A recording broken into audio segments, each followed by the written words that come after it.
un sentiment, et j'ai par-dessus tout l'angoisse de l'habitude. Il y a des vies qui s'élèvent comme des flammes, illuminant le monde d'une beauté inoubliable. Et il y a des fins qui les éteignent dans un crépuscule de solitude et de conflit.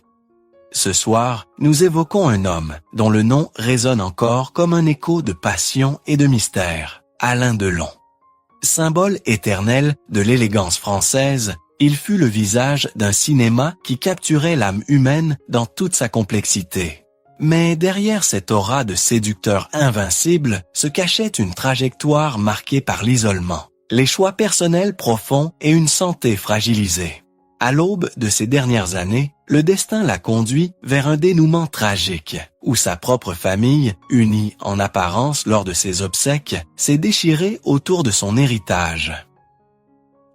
Aujourd'hui, plus d'un an après sa mort en août 2024, Alain Delon n'est plus le maître de son image. Il est l'objet d'une guerre judiciaire impitoyable, où ses enfants s'affrontent pour contester un testament qui révèle les failles d'une vie entière.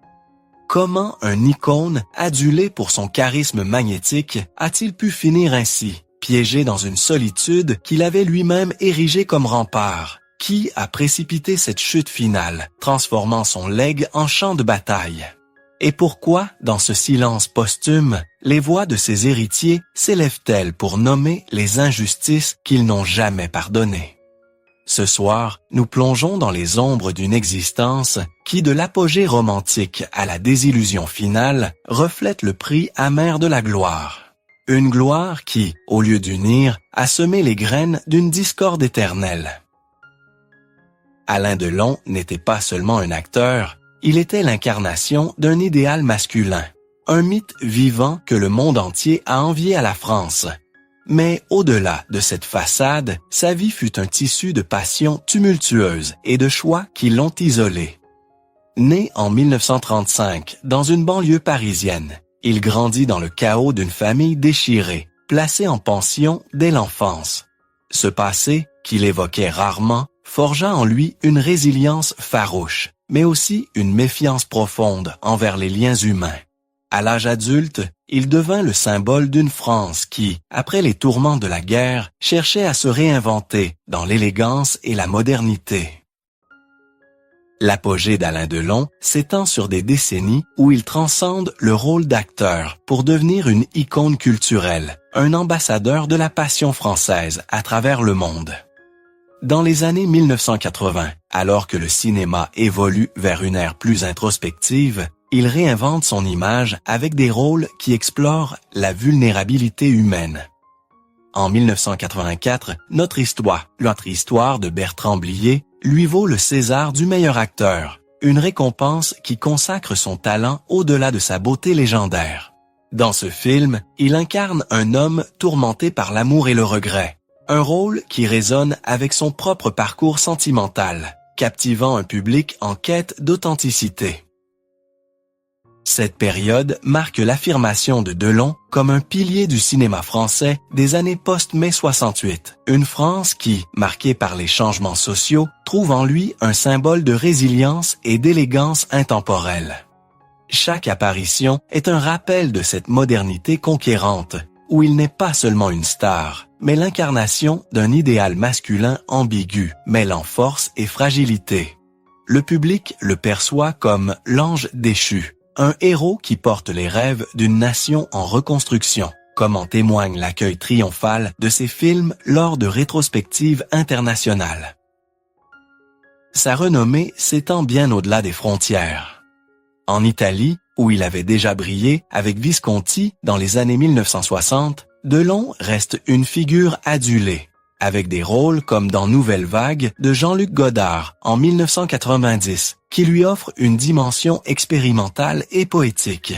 Au Japon, son culte est presque mystique. Dès les années 1980, il est célébré comme une idole nationale avec des fans qui collectionnent des films et ses portraits, voyant en lui l'essence de la beauté européenne. Cette adoration internationale culmine avec des prix comme le David di Donatello honorifique en Italie en 1995, reconnaissant son impact sur le cinéma mondial. En France, il enchaîne les succès qui scellent son statut. En 1981, il passe derrière la caméra pour la première fois avec Pour la peau d'un flic, un polar qu'il réalise et dans lequel il joue, attirant des millions de spectateurs et prouvant sa polyvalence. Ce film, suivi de Le Battant en 1983, reflète sa joie initiale de créer, un rêve nourri depuis ses débuts modestes. Mais cet apogée est aussi teinté d'une pression subtile.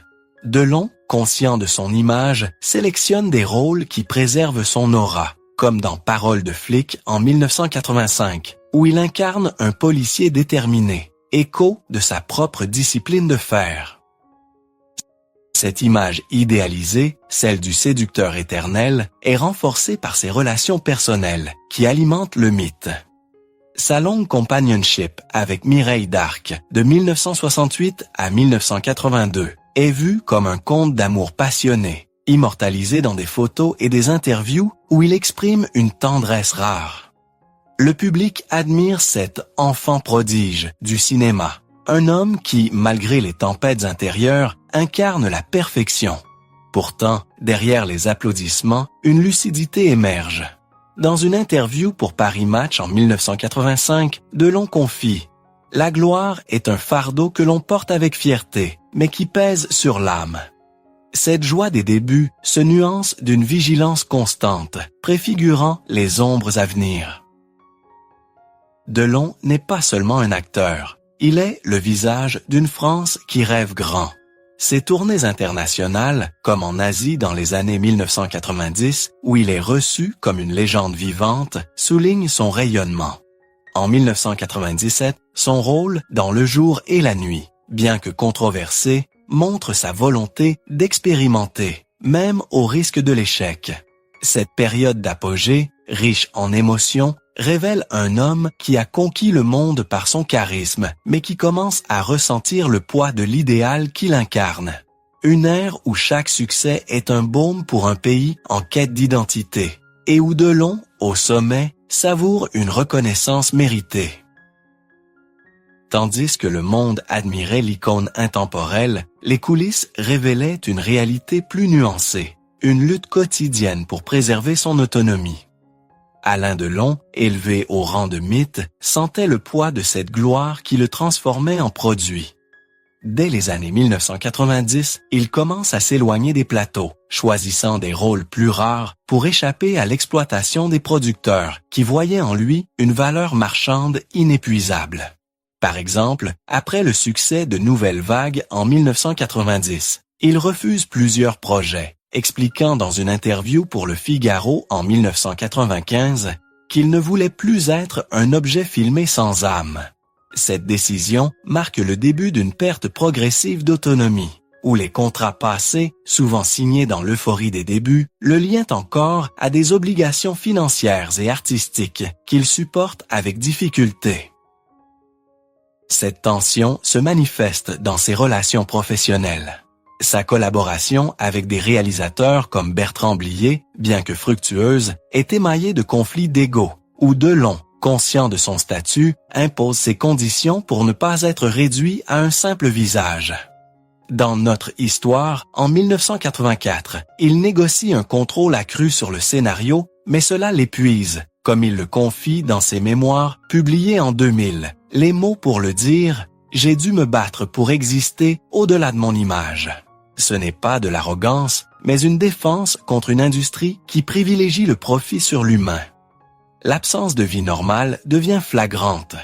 Delon, père de 3 enfants, voit ses journées absorbées par les tournages et les promotions, laissant peu de place aux moments familiers simples, comme des vacances sans photographe. Les pressions médiatiques amplifient cette face sombre. La presse, autrefois complice de son mythe, scrute chaque aspect de sa vie privée, transformant ses relations en spectacle public. Sa séparation d'avec Mireille d'Arc en 1982, bien que traitée avec dignité, est disséquée dans les magazines, le dépeignant comme un homme distant, ce qui renforce son isolement. Ni l'industrie, qui profite de son aura sans offrir de soutien psychologique, ni sa famille, marquée par des dynamiques complexes depuis l'enfance, ne lui procure un véritable refuge. Delon, dans une interview pour Paris Match en 2005, évoque cette solitude. La gloire m'a donné le monde, mais elle m'a pris ma paix intérieure.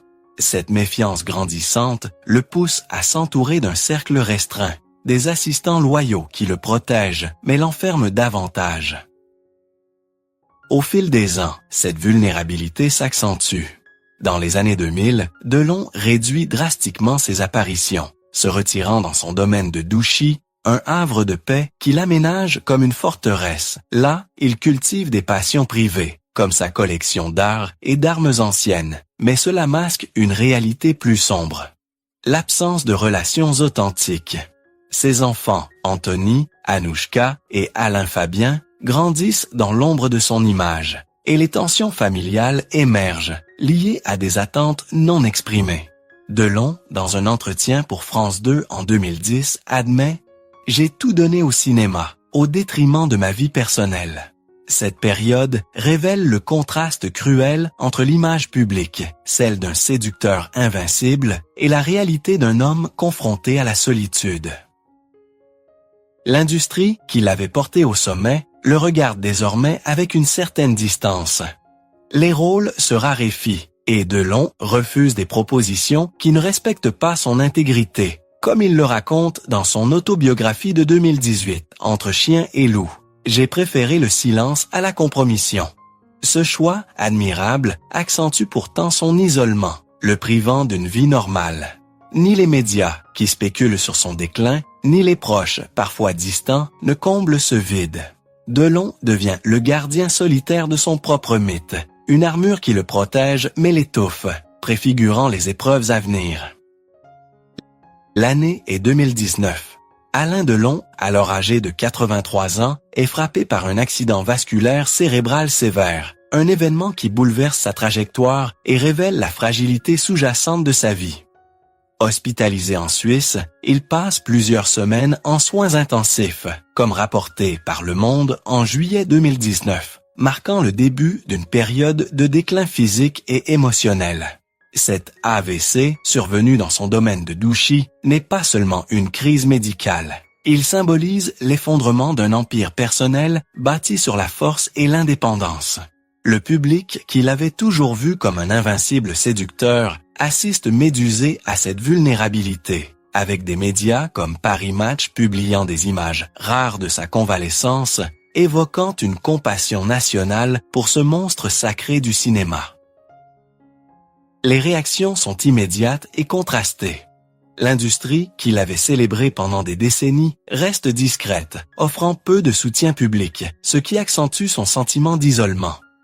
Delon, dans une interview pour France Télévisions en 2020, exprime son désarroi. « J'ai frôlé la mort, mais je me bats pour rester moi-même. » Cet événement le force à se retirer davantage, transformant Douchy en un sanctuaire où il vit entouré de ses chiens et de souvenirs, loin des projecteurs. L'impact émotionnel est profond. Il perd progressivement sa mobilité, dépendant d'aide pour les tâches quotidiennes, une réalité qu'il accepte avec une dignité stoïque, comme il le confie dans son autobiographie de 2018, rééditée en 2020. Cette tragédie culmine avec sa mort le 18 août 2024, à l'âge de 98 ans, dans la quiétude de Douchy. Annoncée par ses enfants dans un communiqué unifié, elle suscite un deuil national, avec des hommages de figures comme Emmanuel Macron, qui le qualifie de « légende française » sur son compte X le jour même. Pourtant, derrière cette unité apparente, les fissures familiales émergent rapidement.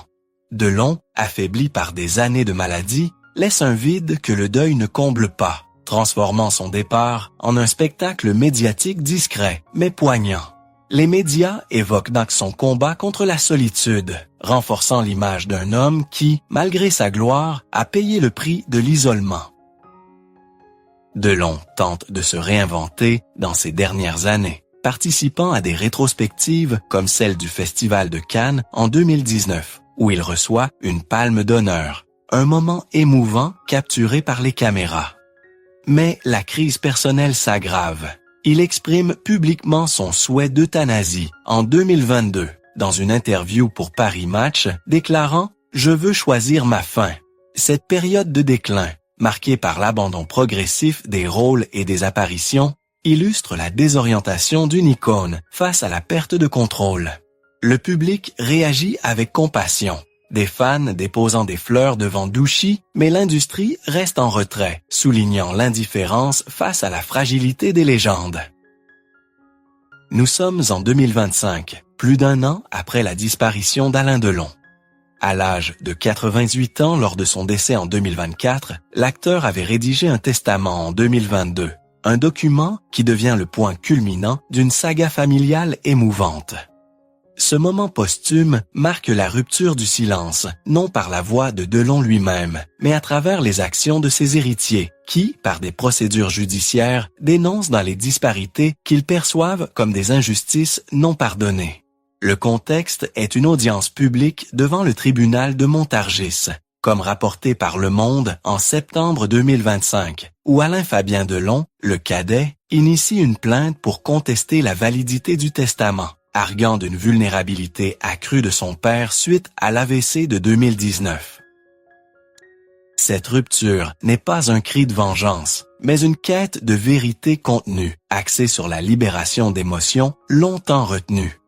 Alain-Fabien nomme spécifiquement deux figures de la discorde. Son frère aîné, Anthony, et sa sœur Anouchka, accusés d'avoir influencé un document qui attribue 50% de l'héritage à Anouchka et 25% à chacun des frères. Dans une interview pour Paris Match en octobre 2025, Alain-Fabien explique « Ce n'est pas contre eux, mais pour honorer la mémoire de notre père qui méritait une équité. Cette action concrète révèle des blessures profondes. Un contrat familial implicite rompu par des pressions supposées. Une rupture de confiance liée à la gestion des biens pendant les années de déclin. Et un système d'héritage qui, selon les plaignants, ne reflète pas la volonté réelle de Delon. » Les émotions sont fortes mais maîtrisées, centrées sur la reprise de contrôle sur un legs estimé à des millions d'euros, incluant le domaine de Douchy et des collections d'art. Anouchka, désignée exécutrice testamentaire, défend le document comme fidèle aux souhaits de son père, déclarant dans un communiqué relayé par AFP en novembre 2025 « Papa voulait protéger ce qu'il avait bâti ». Cette confrontation nomme aussi un système plus large. L'industrie du divertissement qui, en transformant Delon en icône, a indirectement semé des graines de division familiale par l'absence de soutien émotionnel. Mentionnez 2 ou 3 rôles concrets liés aux blessures. Le rôle de producteur dans « Pour la peau d'un flic » en 1981, où il investit personnellement, symbolisant une pression abusive sur ses finances. La gestion par des managers pendant les années 1990 qui confisquent une part de liberté artistique et la rupture de confiance avec des proches qui, selon les allégations, exploitent sa vulnérabilité post-AVC. Les réactions du public sont un mélange de choc et de compassion. Les médias, comme Le Figaro, en septembre 2025, couvrent l'affaire avec retenue, soulignant le deuil encore frais, tandis que les fans expriment leur tristesse sur les réseaux sociaux, regrettant que le repos de Delon soit troublé. Cette rupture du silence, loin d'être destructrice, vise à restaurer une harmonie perdue, rappelant que même les légendes méritent une fin apaisée. Le tribunal, avec une première audience prévue en mars 2026 selon Connexion France, en octobre 2025, pourrait clore ce chapitre, mais pour l'instant, il libère des tensions accumulées, offrant à la famille un espace pour guérir. L'histoire d'Alain Delon n'est pas seulement celle d'un homme. C'est le miroir tendu à une industrie qui fabrique des mythes avant de laisser les humains qui les portent affronter seuls leur déclin. Son parcours, de l'apogée cinématographique à cette fin marquée par la maladie et les querelles familiales, rappelle le prix ultime de la gloire. Une vie où l'image publique éclipse l'humain, semant des graines de solitude et de division. Combien d'autres talents, d'enfants stars ou d'icônes éphémères ont payé ce tribut? Et si l'industrie les avait traités comme des êtres vulnérables, pas comme des produits à exploiter? Aujourd'hui, nous écoutons non pour juger, mais pour honorer le droit de chaque artiste à posséder sa vérité. L'écho de cette saga dépasse l'acteur. Il touche à notre besoin universel d'être entendu, de transformer le silence en héritage partagé. Sommes-nous prêts à écouter les voix oubliées avant que les lumières ne s'éteignent? Comme Delon l'a lui-même dit dans une interview pour Paris Match en 2018. Je ne cherche pas le pardon. Je veux simplement que mon histoire soit racontée avec ma propre voix. Cette réflexion finale inspire compassion et vigilance. L'histoire de Delon représente tant d'autres, des jeunes prodiges aux légendes du cinéma français qui méritent notre empathie. En rappelant la responsabilité de l'industrie du divertissement, nous pouvons changer, valoriser l'humain derrière le mythe, préserver la dignité au-delà de la célébrité. Ainsi, son legs perdure, non dans la discorde, mais dans une leçon d'humanité.